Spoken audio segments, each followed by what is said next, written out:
নমস্কাৰ টাইমেটলৈ স্বাগতম মই অভিলাষ আৰু লৈ আহিছো এটা গুৰুত্বপূৰ্ণ খবৰ খুটখুৰৰ ফলত বৰ্তমানে অতিষ্ঠ হৈ আছে সাধাৰণ জনতা আৰু উপায়হীন হৈ আৰক্ষীৰ কাষ চাপিছে উজনিত থানায় দাখিল কৰিছে খুটখুৰৰ বিৰুদ্ধে এজাহাৰ আৰু এজাহাৰ দাখিলৰ পিছতে থানা সাজু হৈছে আৰক্ষী সাজু হৈছে প্ৰস্তুত কৰিছে তালিকা কাৰ বিৰুদ্ধে অভিযান চলিব খুটখুৰক বিচাৰি গাঁৱে গাঁৱে আৰক্ষী চলাব অভিযান গোলাঘাটত সাজু কৰিছে গাড়ী আৰু কিছু সময় পিছতে হয়তো খুটখুৰক বিচাৰি অভিযান চলাব কোনো খুটখুৰ বাস্তৰি নাযায় কোন পৰিব জালত লৈ আহিছো সবিশেষ জনাই আছো ডাঙৰ খবৰ টাইমে বিগ ব্ৰেকিং খুটখুৰৰ ফলত বৰ্তমানেও অতিষ্ঠ সাধাৰণ জনতা বৰ্তমানেও অতিষ্ঠ হৈ আছে উজনিৰ থানায় দাখিল কৰা হৈছে এজাহাৰ খুটখুৰৰ বিৰুদ্ধে উজনিৰ থানায় এজাহাৰ দাখিল কৰিছে আৰু শীঘ্ৰেই চলিব খুটখুৰৰ বিৰুদ্ধে জোৰদাৰ অভিযান খুটখুৰক বিচাৰি গাঁৱে ভূঞে চলাব অভিযান খুটখুৰৰ অত্যাচাৰত অতিষ্ঠ হৈ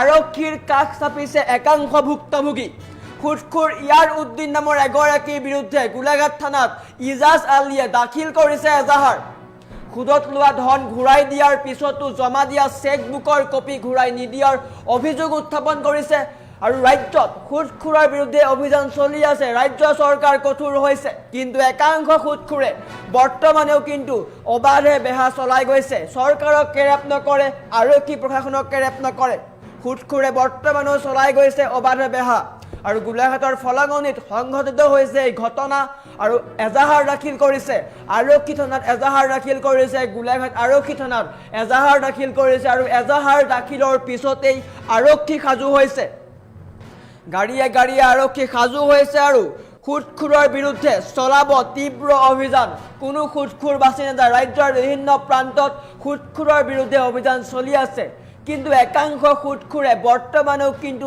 চৰকাৰ প্ৰশাসনক বুঢ়া আঙুলি দেখুৱাই অবাধে বেহা চলাই গৈছে যাৰ ফলত সাধাৰণ জনতা চিন্তিত হৈছে সাধাৰণ জনতা অতিষ্ঠ হৈ পৰিছে খুটখুৰে ব্লেকমেইলিং কৰে প্ৰাণে মৰাৰ ভাবুকি দিয়ে সেইসমূহ কৰে চৰকাৰে স্পষ্টকৈ কৈছিল কোনো কাৰণত খুটখুৰ বাচিব নোৱাৰে প্ৰতিটো খুটখুৰক কঠোৰৰ পৰা কঠোৰ শাস্তি দিয়া হ'ব আৰু ৰাজ্যৰ প্ৰতিটো চুকে কোণে গৈ খুটখুৰক বিচৰা হ'ব সেই অনুপাতে আৰক্ষী প্ৰশাসনেও খুটখুৰ বিচাৰি অভিযান চলাই আছে ৰাজ্যৰ বিভিন্ন প্ৰান্তৰ পৰা বহু খুটখুৰক গ্ৰেপ্তাৰ কৰিছে আটক কৰিছে কিন্তু একাংশ খুটখুৰে আৰক্ষী প্ৰশাসনক বুঢ়া আঙুলি দেখুৱাই চৰকাৰক বুঢ়া আঙুলি দেখুৱাই অবাধে বেহা চলাই গৈছে যাৰ ফলত দৰিদ্ৰ লোক চিন্তিত হৈ পৰিছে দৰিদ্ৰ লোকৰ ওপৰত এওঁলোকে মাধমাৰ সোধাই আছে প্ৰাণে মৰাৰ ভাবুকি দিয়ে আৰু তাৰ পৰা অতিষ্ঠ হৈ থানাৰ কাষ চাপিছে সকলো ভুক্তভোগী থানাৰ কাষ চাপিছে আৰু প্ৰতিগৰাকীয়ে কৈছে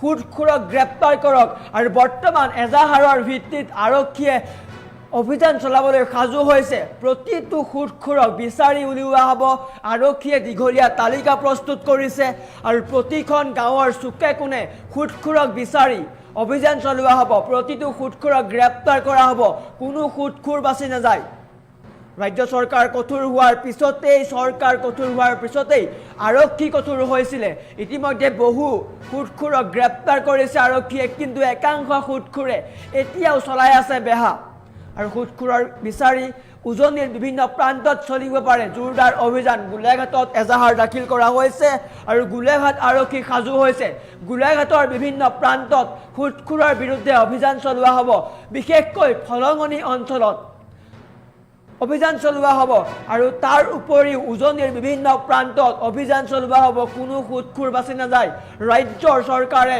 স্পষ্ট বাৰ্তা দিছিলে খুটখুৰৰ বিৰুদ্ধে অভিযান চলাবলৈ আৰু বৰ্তমান সময়ত অভিযান চলাবলৈ সাজু হৈছে আৰক্ষীয়ে গাড়ী সাজু কৰিছে তালিকা সাজু কৰিছে হাতত কলম লৈ হাতত কাগজ লৈ নাম লিখিছে খুটখুৰৰ আৰু নাম ঠিকনা লিখি গাঁৱে গৈছে গলিয়ে গৈছে আৰু আৰক্ষীয়ে খুটখুৰক বিচাৰিছে আমাৰ ওচৰত ভুক্তভোগীৰ মন্তব্য আছিলে ভুক্তভোগীৰ মন্তব্য প্ৰথমে দেখুৱাই লোৱাৰ চেষ্টা কৰিছোঁ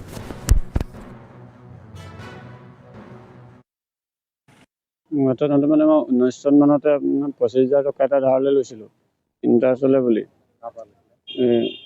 এনে তিলো বুলি মাতে তাৰ নামটো ইয়াৰ দিন নাম দিছিল কোন ঘৰতে ফলঙনিত তাৰপিছত মই যিটো ধাৰটো মাৰিলোঁ ইণ্টাৰেষ্টটো দিলোঁ 24 চনমানলৈকে দিলোঁ তাৰপিছত মূলটো ঘূৰাই দিলোঁ। ঘূৰাই দিয়াৰ পিছত মোৰ চেকবুক এখন আছিলে তেখেতৰ ওচৰত, চেকবুকখন মোক দিয়া নাছিলে ঘূৰাই। চেকবুকখন ঘূৰাই দিয়া নাছিলে কাৰণে মই আপোনাৰ কোৰ্টৰ পৰা এখন নটিচ এখনো কৰোৱাইছিলোঁ। নটিচখন পোৱাৰ পিছত এতিয়া মোক অত্যাচাৰ কৰে, ওলাব সোমাব নোৱাৰোঁ, মাৰপিট কৰে, খেদি দাগ উঠাই উলিয়াই খেদে। আজি ৰাতিপুৱা তেনেকৈ মই গাড়ীলৈ ওলাই যাওঁতে আগচি ধৰিছে, ধৰি পেলাই আপোনাৰ গাড়ী চাড়ী দিব খুজিছে তেখেতৰ ঘৰৰ সন্মুখত। আপোনাৰ নাম? মোৰ নাম ইজাজ আলী। আপোনাৰ ঘৰৰ ওচৰতে তেওঁ ঘৰ? মোৰ ঘৰৰ পৰা অকণমান 1-1.5 কিলোমিটাৰমান দূৰত হ'ব। ইণ্টাৰেষ্টটো মই এতিয়া 1.5 লাখমান টকা ঘূৰাই দিয়া হ'ল। 20%।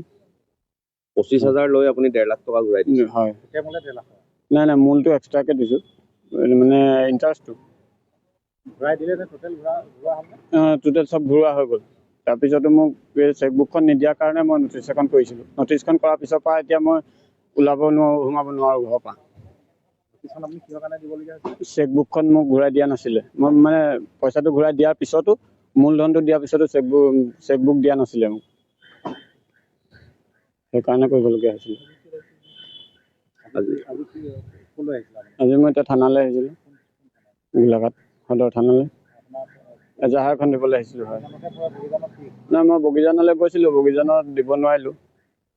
তাত লিখা মানুহ নাছিলে, এজাহাৰ লিখা মানুহ নাছিলে, আমিও লিখিব নাজানিলোঁ, সেইকাৰণে তাত দিব নোৱাৰিলোঁ। সেইকাৰণে এতিয়া গোলাঘাট সদৰ থানালৈ আহিলোঁ। হয়, এজাহাৰ দাখিল কৰিলে? কৰিলে। হয়, মোৰ হাতত মানে মই 19 চন মানতে 25,000 টকা এটা ধাৰলৈ লৈছিলোঁ, ইণ্টাৰেষ্টলৈ বুলি। ইনেতি ল' বুলি মাতে, তাৰ নামটো ইয়াৰুদ্দিন আহমেদ আছিলে। ক'ত ঘৰ তেওঁ? ফলঙনিত। তাৰপিছত মই যিটো ধাৰটো মাৰিলোঁ, ইণ্টাৰেষ্টটো দিলোঁ 24 চনমানলৈকে দিলোঁ। তাৰপিছত মূলটো ঘূৰাই দিলোঁ। ঘূৰাই দিয়াৰ পিছত মোৰ চেকবুক এখন আছিলে তেখেতৰ ওচৰত, চেকবুকখন মোক দিয়া নাছিলে ঘূৰাই। চেকবুকখন ঘূৰাই দিয়া নাছিলে কাৰণে মই আপোনাৰ কোৰ্টৰ পৰা এখন নটিচ এখনো কৰোৱাইছিলোঁ।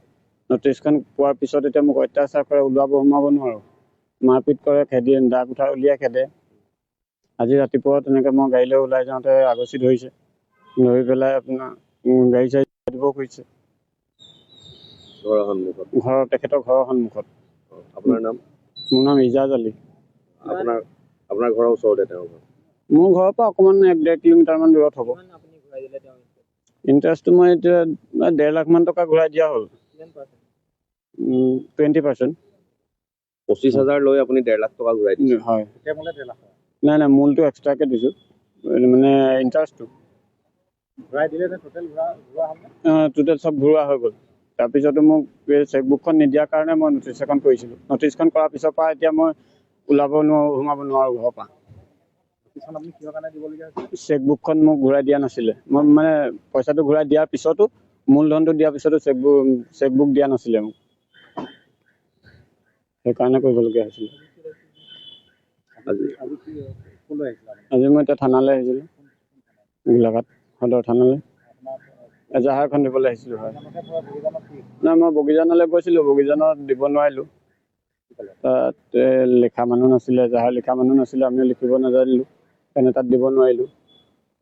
সেইকাৰণে এতিয়া গোলাঘাট সদৰ থানালৈ আহিলোঁ। হয়, এজাহাৰ দাখিল কৰিলে? কৰিলে। হয়, মোৰ হাতত মানে মই 19 চন মানতে 25,000 টকা এটা ধাৰলৈ লৈছিলোঁ, ইণ্টাৰেষ্টলৈ বুলি।